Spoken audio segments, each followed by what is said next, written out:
स्वामी विवेकानंद जी ने कहा है कि जब हम व्यस्त होते हैं तो सब कुछ आसान लगता है और जब हम आलसी होते हैं तो हमें कुछ भी आसान नहीं लगता है। आखिर आलस्य है क्या और इसे कैसे ख़त्म कर सकते हैं, चलिए हम जानते हैं एक कहानी के माध्यम से। एक समय की बात है, एक आश्रम में अपने गुरु के साथ एक शिष्य रहता था, लेकिन वह बहुत बड़ा आलसी था क्योंकि वह आज का काम कल पर और कल का काम परसों पर टाला करता था। एक दिन गुरुजी ने सोचा कि क्या किया जाए, कैसे इसे समझाया जाए। तो उसने दिमाग में एक रणनीति आई और उन्होंने उससे पाठ पढ़ाने का तरीका खोज निकाला। उन्होंने अपने शिष्य से कहा कि ये काला पत्थर मैं तुम्हें देकर जा रहा हूँ, इसकी मदद से तुम जिस भी लोहे की चीज़ को घिसोगे वो सोने की बन जाएगी। लेकिन तुम्हारे पास काल सूर्य अस्त तक का समय है और ये कहकर गुरुजी चल पड़े। अब आलसी शिष्य सोचता रहा है कि इस पत्थर से ये करूँगा वो करूँगा, अभी तो मेरे पास काफ़ी समय है और मैं खूब सारा सोना बना लूँगा। आलसी आदमी ने सोते सोते बहुत सारे ख्वाब बुन लिए, लेकिन उनको पूरा करने की जहमत नहीं उठा रहा था, मतलब प्रयास नहीं कर रहा था, सिर्फ सोच रहा था सोते सोते। और सोचते सोचते उनका एक दिन बीत गया।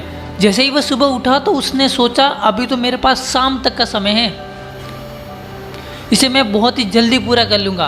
देखते ही देखते दोपहर हुई, उसने खाना खाया और सोचा थोड़ी देर और आराम कर लेता हूँ, उठने के बाद कर लूँगा। और वह आलसी शिष्य सो गया। जैसे ही उनकी नींद खुली तो उसने देखा कि सूर्यास्त होने को आया है, अब उसे जाना ही होगा। वह उस काले पत्थर को लेकर बाजार में जा ही रहा था, इतने में गुरुजी उसको मिल गए और वह पत्थर उससे ले लिया। बोले तुम्हारा समय ख़त्म हो चुका है। उसको बहुत ही पछतावा हुआ कि वह कुछ नहीं कर पाया, लेकिन अब पछताए क्या होते जब चिड़िया चुग गई खेत।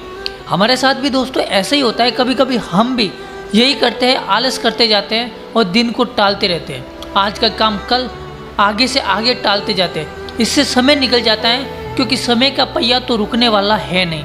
अगर हमने समय के साथ हमारे कामों को पूरा नहीं किया है तो हमारा भी वैसा ही हाल होगा जैसा कि शिष्य के साथ हुआ। इसलिए जो होता है अभी से होता है, बाद में कुछ नहीं होता। कहते कि जैसे नदी बह जाती है और वो लौट के नहीं आती, उसी तरह रात और दिन मनुष्य की आयु लेकर चले जाते, फिर वापस लौट के नहीं आती। इसलिए जो भी काम है तुरंत कीजिए और अपने आलस्य को भगाए। आई होप ये कहानी आपको अच्छी लगी होगी। यदि कहानी अच्छी लगी हो तो कहानी को लाइक ज़रूर करिए और ऐसी कहानी देखने के लिए हमारे चैनल को ज़रूर सब्सक्राइब करिए। तो मिलते हैं नेक्स्ट मोटिवेशनल स्टोरी के साथ में, तब तक के लिए लव यू ऑल।